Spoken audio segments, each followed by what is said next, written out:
कभी सोचा है कि एक एटम के अंदर की दुनिया कैसी होती होगी? एक ऐसी दुनिया जो हमेशा हलचल में रहती है, एनर्जी से भरी हुई। लेकिन इस भाग-दौड़ के बीच भी एक बहुत ही कमाल का ऑर्डर, एक सिस्टम बना हुआ है। तो सवाल यह है कि इलेक्ट्रॉन्स आखिर रहते कहाँ हैं? चलिए आज उनके एटॉमिक एड्रेस का पता लगाते हैं।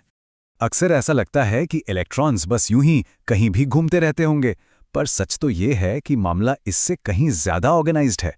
वो एक बहुत ही खास सिस्टम फॉलो करते हैं, बिल्कुल एक डिटेल्ड पोस्टल एड्रेस की तरह, जो हमें बताता है कि कौन सा इलेक्ट्रॉन कहाँ पर मिलेगा।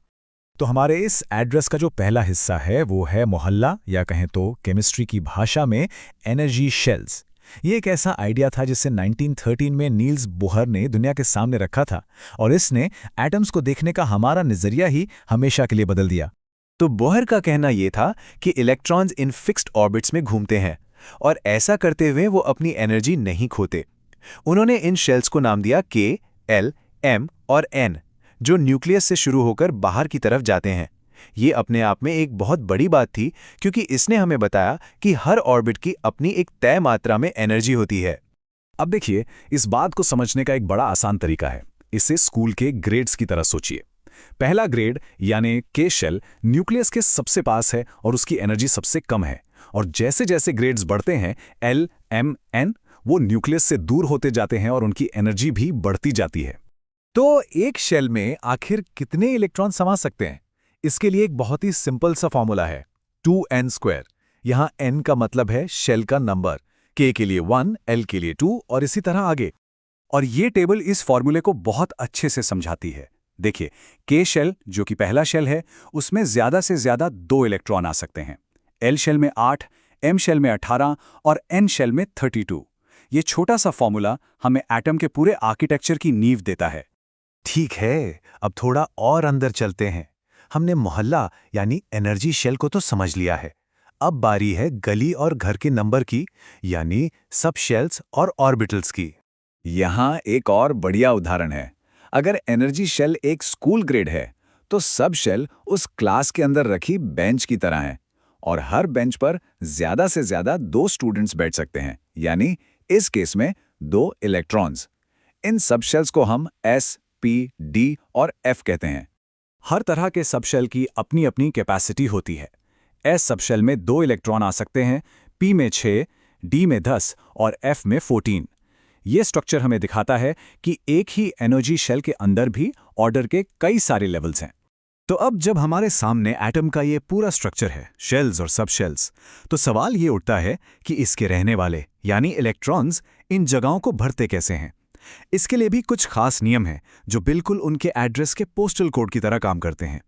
जो मेन रूल है वो है ऑफ बाउ प्रिंसिपल, जिसका सीधा सा मतलब है कि इलेक्ट्रॉन हमेशा सबसे कम एनर्जी वाली खाली जगह को पहले भरते हैं।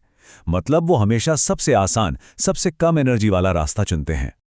और ये है भरने का ऑर्डर। पर यह हमेशा सीधा साधा नहीं होता। यहां पर एक मजेदार बात है।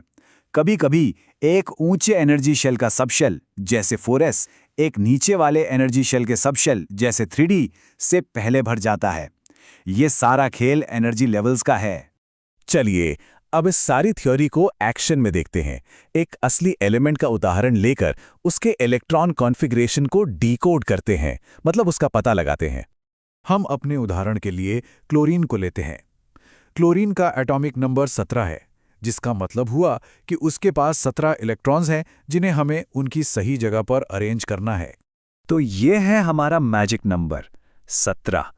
हमें इन सभी 17 इलेक्ट्रॉन्स के लिए एक घर खोजना है। तो हम भरने के ऑर्डर को फॉलो करते हैं। पहले 2 इलेक्ट्रॉन 1s में गए, अगले 2 2s में, फिर 6 2p में, जिससे टोटल हो गए 10। अगले 2 3s में गए, और आखिर में जो 5 इलेक्ट्रॉन बचे वो 3p सबशेल में चले गए। और बस हो गया, हमने सभी 17 इलेक्ट्रॉन्स का हिसाब लगा लिया। ये मॉडल एटम्स के स्ट्रक्चर को समझने के लिए बहुत ही पावरफुल है, लेकिन जैसा साइंस में कई मॉडल्स के साथ होता है, ये एकदम परफेक्ट नहीं है। और ये हमें एक बहुत जरूरी सवाल पे ले आता है, क्या ये नियम हमेशा लागू होते हैं? क्या नेचर हमेशा इतनी साफ सुथरी और व्यवस्थित होती है? और इसका जवाब है नहीं, हमेशा नहीं। कुछ एलिमेंट स्टेबिलिटी यानी स्थिरता पाने के लिए इन नियमों से थोड़ा हटकर चलते हैं। क्रोमियम इसका सबसे अच्छा उदाहरण है। ऑफ-बाउ प्रिंसिपल के हिसाब से हमें उम्मीद करनी चाहिए कि क्रोमियम का कॉन्फ़िगरेशन 4s² 3d4 पर ख़त्म होगा, लेकिन असल में ये 4s1 3d5 होता है। ऐसा इसलिए क्योंकि आधा भरा हुआ d सबशेल जिसमें 5 इलेक्ट्रॉन होते हैं वो ज़्यादा स्टेबल होता है। इसलिए स्टेबिलिटी पाने के लिए 4s से एक इलेक्ट्रॉन कूदकर 3d में चला जाता है। आखिर में सबसे ज़रूरी बात यह है कि इस मॉडल को एक मैप की तरह समझना चाहिए। हो सकता है कि ये उस जगह की एकदम सटीक तस्वीर ना हो, लेकिन केमिस्ट्री की इस कॉम्प्लेक्स दुनिया में रास्ता खोजने के लिए ये एक बहुत ज़रूरी टूल है। ये हमें ज़्यादातर मामलों के लिए एक मजबूत बेस देता है। और ये हमें इस आखिरी सवाल पर छोड़ जाता है, अगर केमिस्ट्री के पक्के नियमों में भी अपवाद हैं, तो ये हमें साइंटिफिक मॉडल्स के बारे में क्या सिखाता है? शायद ये हमें याद दिलाता है कि साइंस किसी आखिरी सच के बारे में नहीं है, बल्कि हमारे आसपास की इस खूबसूरत और कॉम्प्लेक्स दुनिया को समझने के लिए लगातार बेहतर और ज़्यादा यूज़फुल टूल्स बनाने के बारे में है।